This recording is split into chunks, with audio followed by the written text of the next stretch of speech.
Golpear al buey a distancia, mover objetos con la mente, extraer energía infinita del vacío. ¿Estos poderes de artes marciales realmente existen?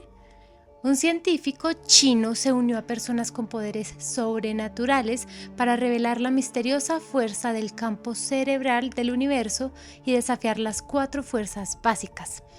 Estos experimentos científicos que superan la imaginación son una supuesta pseudociencia o son la esperanza del futuro.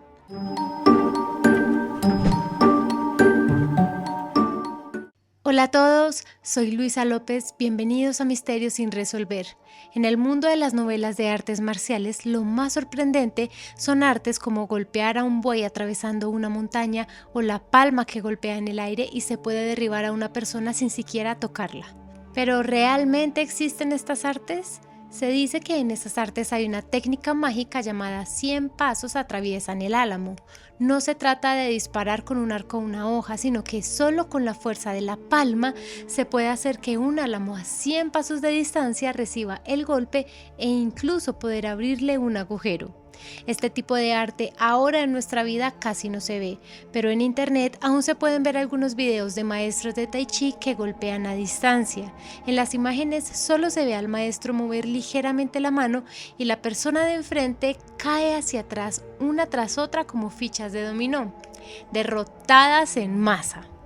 Estos videos se ven muy misteriosos y siempre se duda que sean actuaciones, que ambas partes lo acuerden de antemano, pero en realidad estas artes no son ficticias. En la China continental este tipo de contenido incluso ha sido objeto de investigación científica profunda. El profesor de Shen Jinhuan de la Universidad de Geociencias de China es uno de los científicos que seriamente estudian las funciones especiales. Por supuesto, él también se atreve a salir públicamente y apoyar este tipo de temas. Su colaboradora más famosa es la señora Sun Chulin. Los dos trabajaron juntos durante 18 años. En este tiempo, la señora Sun desarrolló hasta 70 tipos de superpoderes. Algunos poderes suenan como sacados de una novela de ciencia ficción. Por ejemplo, hacer que un maní cocido vuelva a germinar o copiar pastillas con la mente. Además de eso, ella tenía un poder sobrenatural de mover objetos a distancia. Empecemos con un experimento básico. El objeto de prueba era un botón de plástico dentro de una caja de vidrio. La señora Sun se paró a 3 metros de distancia y comenzó a emitir energía. No pasó mucho tiempo y ese botón empezó a moverse solo, justo delante de todo el mundo. Poco a poco se arrastró y en pocos minutos se movió 10 centímetros, algo súper extraño. Después subieron la dificultad y cambiaron ese botón por un reloj electrónico. Esta vez la tarea era usar la mente para detener el segundero. La señora Sun se quedó mirando ese reloj por unos minutos y entonces el segundero empezó a temblar. Parecía que no podía avanzar y luego dejó de moverse. Cuando la señora Sun terminó, el segundero volvió a andar normalmente. Luego el experimento subió de nivel una vez más. Esta vez fue con un toque más tecnológico. Hicieron entrar a Sun Chulin en una habitación y allí la pusieron a ver televisión. ¿Qué pasaba en la televisión? Era una transmisión en vivo de lo que pasaba en otra habitación. En esa habitación oscura había unas hojas. En la imagen se veía una máquina de radiación y encima estaban esas hojas. Las hojas no solo giraban bajo luz fuerte, sino que ese lugar era un cuarto oscuro sin ninguna luz. Al lado había una cámara infrarroja grabando todo el tiempo. Entonces le dijeron a la señora Sun que enviara energía. Ella lo hizo mirando la televisión, pero en realidad lo enviaba hacia las hojas del cuarto de al lado. Solo miraba el televisor para hacerlo y sorprendentemente las hojas del cuarto oscuro empezaron a girar solas. Giraban muy rápido como si recibieran luz fuerte. Pero aquí apareció el problema. La cámara mostraba que el cuarto estaba completamente negro, no había ninguna fuente de luz. Entonces, ¿de dónde salió la energía que movía esas hojas? Nadie lo sabe, pero eso era apenas el inicio. Lo más sorprendente fue que Sun Chulin podía mover cosas a distancia, como relojes, flores, monedas. Ella podía trasladarlas con la mente 1 kilómetro de distancia y no fue solo una vez, sino que tuvo éxito más de 10 veces seguidas. Y lo más increíble es que incluso podía mover las cosas a un cajón cerrado con llave. ¿Acaso esto no es como transportadores de las novelas de artes marciales?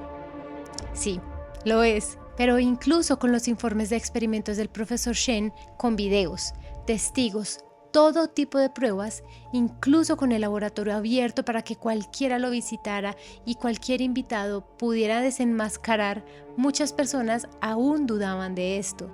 Y no es raro que lo hagan porque hasta ahora sabemos que en la naturaleza existen 4 fuerzas básicas: la gravedad, la fuerza electromagnética, la fuerza nuclear fuerte y la fuerza nuclear débil. Pero este tipo de mover cosas a distancia sin siquiera tocarlas, ¿con cuál de estas fuerzas funciona? Parece que ninguna encaja, pero el hecho de que ocurra este fenómeno debe tener una razón. El profesor Shen también dedicó gran esfuerzo para investigarlo. Finalmente, en medio de una ola de cuestionamientos, el profesor Shen lanzó una nueva teoría. Él dijo que en este universo, además de las 4 fuerzas básicas, existe una quinta fuerza llamada la fuerza del campo cerebral. ¿Qué es la fuerza del campo cerebral? El profesor Shen explicó que en el universo, desde los planetas hasta los átomos y electrones, todas esas partículas están girando y algunas giran a gran velocidad. Este giro produce una torsión en el espacio-tiempo y así se forma un campo espacial, en inglés llamado torsion field. Suena un poco como algo de una película de ciencia ficción, ¿no? Esta teoría sostiene que el giro cuántico puede transmitir información y que esa velocidad puede ser incluso más rápida que la de la luz, es decir, superlumínica. Pero en realidad el profesor Shen no fue el primero en hablar de esto. Desde los años 70 los científicos rusos ya habían comenzado a estudiar el campo cerebral y descubrieron que este campo tenía 3 características únicas. El campo cerebral se parece a la gravedad, tiene una capacidad de penetración extremadamente fuerte, atraviesa los objetos sin perder nada. No solo flota en el espacio, también puede cruzar el tiempo, ir al futuro y regresar al pasado. Eso suena como si se hubiera activado la función de una máquina del tiempo. El campo cerebral también tiene un efecto residual. ¿Qué significa eso? Que incluso si la persona retira el objeto que genera el campo cerebral, en el lugar original todavía queda información de que estuvo allí. Estas 3 características al juntarse explican bastante bien el origen de los superpoderes. Por ejemplo, fenómenos como mover objetos a distancia. ¿Por qué los objetos que son trasladados aparecen y desaparecen de la nada? Ni siquiera las cámaras de alta velocidad logran captar el proceso de transporte. Por eso mucha gente dice que es falso. Como no se ve, se piensa que no existe, pero ¿y si ese transporte ocurre en otro espacio? La fuerza del campo cerebral sería el portal que conecta este lado con el otro. Los objetos entrarían por la puerta de aquí y saldrían por la de allá. Suena un poco como la máquina del tiempo que Doraemon le daba a Nobita o como las escenas de las últimas películas de superhéroes.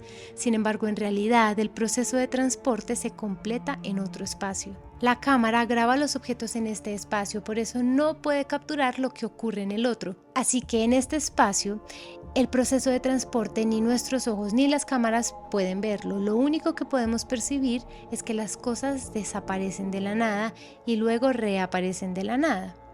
Dicho así, ¿no les parece que la teoría del campo cerebral suena más razonable? Tal vez ustedes que están viendo este programa ya pueden aceptarla, pero en la comunidad científica la realidad es más dura. En la ciencia convencional casi nadie presta atención al campo cerebral. Incluso a esta teoría se le coloca la etiqueta de pseudociencia. Afortunadamente, el profesor Shen no luchó solo, tenía un aliado que también investigaba las funciones especiales, el profesor Li Zisheng de Taiwán. Y sí, se trata del mismo que fue rector de la Universidad Nacional de Taiwán. El profesor Li dijo que en realidad la comunidad científica ya sabía que el campo cerebral existía, pero que era demasiado débil, tan débil que comparado con la gravedad era como un gatito intentando rugir más fuerte que un león. Eso es lo que provoca esa sensación. En su momento, cuando Einstein desarrolló la teoría general de la relatividad, solo consideró la gravedad causada por la curvatura del espacio-tiempo. No incluyó el campo cerebral que también podía surgir de esa torsión del espacio-tiempo. Así fue como el campo cerebral quedó relegado, pero hubo personas que no subestimaron su existencia.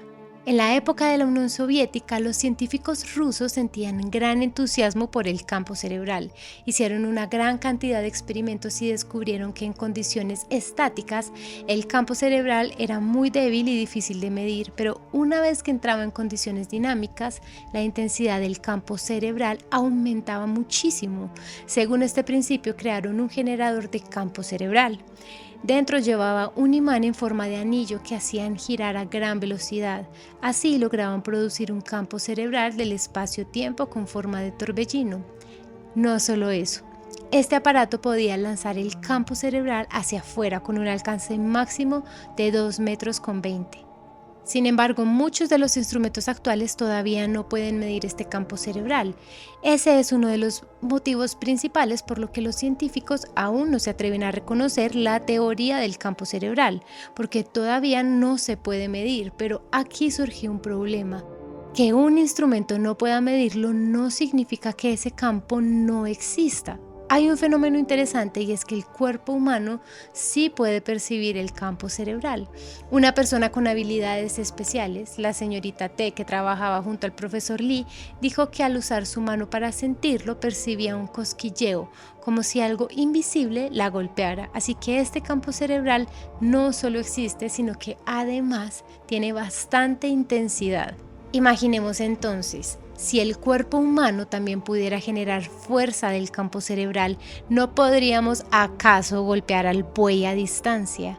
Sobre esta fuerza del campo cerebral hay incluso una afirmación más asombrosa, que se puede extraer energía del vacío. Primero que todo, la ciencia generalmente considera que el vacío es nada, ¿cierto? Entonces, ¿aún sería posible sacar energía de allí? ¿Extraer energía del vacío? La cosa fue así. A finales de los años 80 en China estaba de moda la fiebre del Qigong. En ese tiempo el profesor Jiang Xinglui de la Universidad Aeronáutica y Astronáutica de Beijing mostró gran interés por el tema. Él incluso introdujo la teoría del campo cerebral en el círculo científico chino. En ese entonces el profesor Jiang propuso una teoría muy audaz: intentar extraer energía del vacío usando el campo cerebral. Nos suena demasiado atrevido. En una entrevista, el profesor Jiang dijo que el vacío no es como la gente suele pensar, un espacio completamente vacío. Al contrario, lo que tenemos encaja con lo que decía Lao Tzu en el Dao de Jing. Lo existente nace de lo inexistente. Aquí lo inexistente es el vacío. Si uno lo piensa con cuidado, en realidad tiene bastante filosofía. En la antigüedad, quienes practicaban el Dao o buscaban la inmortalidad siempre iban a las montañas a cultivarse. Tanto monjes como taoístas solían encerrarse en retiro espiritual durante días, incluso decenas de días, sin comer ni beber, como el maestro Bodhidharma, que meditó 9 años frente a una pared y aún así seguía vivo y bien. Mucha gente lo veía como algo misterioso e increíble, pero para ellos era algo sencillo. Algunos contaban que lo que hacían era recolectar chi, es decir, recolectar la energía del cielo y de la tierra, la energía del universo. Todo eso es energía en abundancia, por eso decían que no necesitaban comer. ¿Y qué es ese chi? Según el profesor Yang, en realidad es la energía que proviene del vacío. Si todo esto es cierto, entonces en nuestro presente ya no tendríamos por qué preocuparnos por la energía. No necesitaríamos hablar de ahorrar petróleo o carbón ni de desarrollar energías verdes. Bastaría con abrir una cuenta con el universo y retirar energía de forma inagotable. Sería además energía sin contaminación.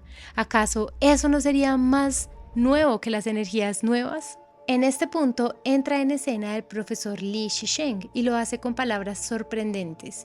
El profesor Li preguntaba a la gente: ¿saben ustedes que el cristal no solo es bonito, también es el único núcleo energético del futuro? El cristal, cuyo componente químico es el dióxido de silicio, igual que el cuarzo, tiene una particularidad poderosa. Su estructura microscópica es muy especial, formada por átomos de silicio y oxígeno entrelazados en 3 o 6 espirales. Curiosamente, esa forma es justamente la que puede generar un campo cerebral. Eso significa que cada molécula de cristal es un generador en forma de V de campo cerebral, aunque la mayoría de la gente no lo sabe. Y recuerdan que antes dijimos que el campo cerebral tenía 3 características: puede atravesar objetos, puede funcionar como una especie de máquina de tiempo y tiene un efecto residual parecido a una inercia que mantiene el campo. El profesor Lee aseguró que sus experimentos confirmaron que el campo de energía liberado por el cristal tiene esas 3 propiedades físicas del campo cerebral. Esto quiere decir que si logramos aprovechar bien los cristales, podremos obtener de ellos la fuerza del campo cerebral, es decir, la energía que acumulan. Suena misterioso, ¿verdad? El profesor Lee incluso descubrió que el cristal tiene un campo de energía parecido al chi del Feng Shui chino antiguo. Primero, el campo del cristal puede atravesar metales pesados y otros materiales, pero no puede atravesar el agua. Cuando se encuentra con agua, queda bloqueado. Por ejemplo, una hoja de papel seca no detiene el campo de cristal, lo atraviesa fácilmente, pero si esa hoja se moja, el campo ya no logra pasar. Esto coincide casi por completo con lo que dijo el maestro de Feng Shui Gu Pu de la dinastía Jin del Este. El chi se detiene con el agua y se dirige con el papel. Además, si se usa un ventilador para soplar el campo del cristal hacia afuera, la energía se dispersa. Y esto coincide exactamente con otra frase de Gu Pu: el chi se dispersa cuando encuentra el viento. Esto al final es una simple coincidencia, o de verdad el cristal tiene la capacidad de conectarse con la energía del universo. ¿Acaso los antiguos ya conocían este secreto? Los científicos hoy todavía observan con cautela y los experimentos del profesor Lee siguen avanzando en silencio. Pero en realidad en la antigüedad ya hubo otras personas que descubrieron este misterio. Hace más de 100 años, el hombre más rico del mundo, el legendario inventor Tesla, también elogió con fuerza al cristal. Él dijo que el cristal tenía la llave para abrir una nueva era de energía y que un día la humanidad podría extraer directamente energía del vacío. Tesla fue un genio en la ciencia. Él inventó la corriente alterna. Muchas de sus predicciones tecnológicas de aquella época, como las librerías inalámbricas, ya se cumplieron. En pocas palabras, él mismo era un ser extraordinario. Entonces, ¿no será que su profecía sobre los cristales tarde o temprano también se cumplirá? Pero muy pronto alguien salió a decir que eso ni siquiera era una profecía, porque ya hace 9000 años los atlantes habían usado cristales. Hace 2000 años el gran filósofo Platón habló de la Atlántida en sus libros. Dijo que era un continente real con una capital llamada Poseidonia y que su centro de energía era un gigantesco cristal. Era transparente y brillante, podía absorber la energía solar y también transformar la energía del universo para abastecer a toda la ciudad.